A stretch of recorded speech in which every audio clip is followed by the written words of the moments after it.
মাত্র ১৯ বছর বয়সে আমার ডিভোর্স হয়ে যায়। আমার বিয়ে হয়েছিল আমার পছন্দ অনুযায়ী। আমাদের সংসার টিকেছিল মাত্র ১.৫ বছর। আমাদের একটা ছেলে সন্তানও আছে, তার বয়স মাত্র ১ বছর। আমার স্বামীর স্বভাব চরিত্র খুবই ভালো ছিল, তবে একটু জেদি ছিল, কিন্তু সব সময় জেদ করতো না, মাঝে মধ্যে জেদ করতো। সংসারে টুকিটাকি সমস্যা সবারই থাকে, ঝামেলা অশান্তি সবারই হয়, কিন্তু আমার যদি স্বামীর সাথে কখনো একটু কথা কাটাকাটি হইতো, আমি ব্যাগপত্র গুছিয়ে বাবার বাড়ি চলে যেতাম। ওখানে আমার বড় বোনরাও আসতো, আর ভাইয়েরা তো ছিলই। ভাইদের কাছে কেঁদে কেঁদে সব বলতাম। তখন সবাই আমার হাজবেন্ডকে ফোন দিয়ে কথা শোনাতো। আমার ছোট বোন, সে তো আমার হাজবেন্ডকে রীতিমতো অপমান করতো। আমার কাছে তখন খুব ভাল লাগতো, ঠিকই তো আছে, কত বড় সাহস আমার সাথে লাগতে আসে। বিনিয়ে বিনিয়ে আরো অনেক কথাই বলতাম। আমাকে নিজের মতো চালাতে চাই, তাই না? দেখুক এবার মজা।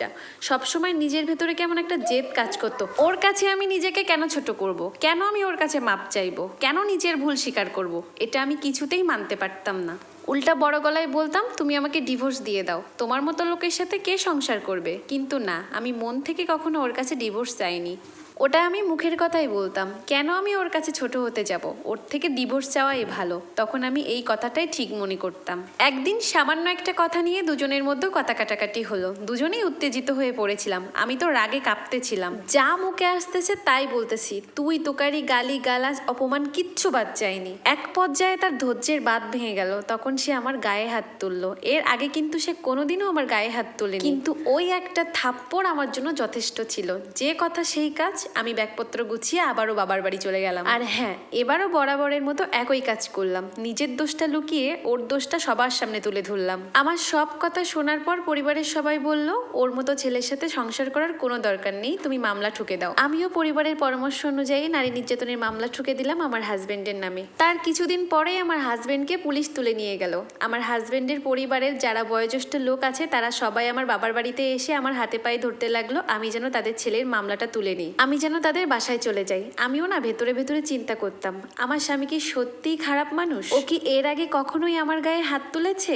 আমি যদি ওকে এতগুলো কথা না শোনাতাম, তাহলে কি ও আমার গায়ে হাত তুলতো? তবে এসব কথা আমার বাবা মা পরিবারকে বলতে গেলে তারা তখন আমাকে বলতো, কেন তুই ও বাড়িতে ফিরে যাবি? তুই যদি এখন ও বাড়িতে ফিরে যাস, তাহলে ওরা তোকে অসহায় ভাববে। একবার যখন গায়ে হাত তুলেছে, তাহলে সে আবারও এই কাজ বারবার করবে। নিজে থেকে ফিরে যাওয়ার কোনো প্রশ্নই আসে না, তুই এখানেই থাকবি। কিন্তু মাঝে মাঝে চিৎকার দিয়ে মনটা বলে উঠতে চাইতো, আমার স্বামী তো এরকম না। ও যেদিন আমার গায়ে হাত তুলেছিল, সেদিন হাঁটু গেড়ে আমার কাছে মাপ চেয়েছিল। এসব ভেবেই ওর নাম থেকে মামলাটা তুলে নিলাম, কিন্তু ওর কাছে ফেরত গেলাম না।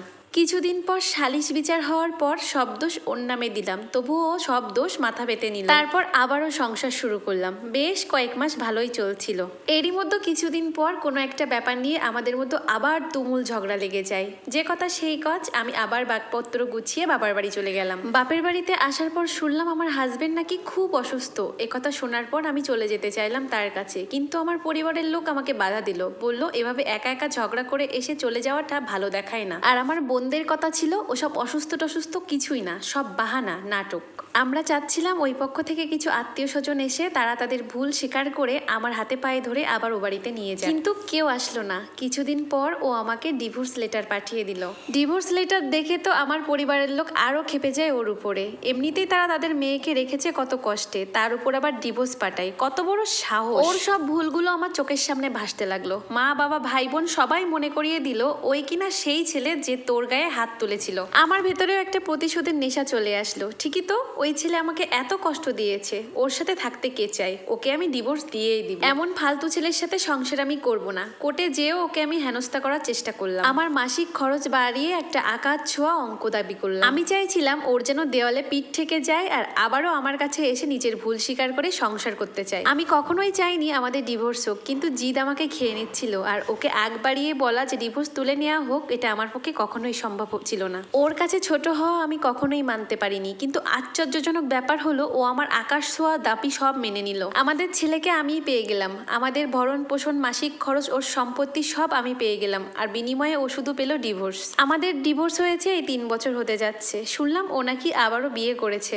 সুখেই আছে বোঝা যায়। আসলে ওর মতো নির্ঝামেলা নির্ঝঞ্ঝাট একটা মানুষের সাথে যে কোনো মেয়েই সুখে থাকবে। মাঝে মাঝে নিজের কথা মনে পড়লে খুবই আফসোস হয়। আমি হয়তো আমার স্বামীকে শারীরিকভাবে আঘাত করিনি, কিন্তু মানসিকভাবে অনেক ভেঙে দিয়েছি। তাকে সবসময় কটু কথা বলতে বলতাম, তার সাথে ঝগড়া বিবাদ নিয়ে লেগেই থাকতাম।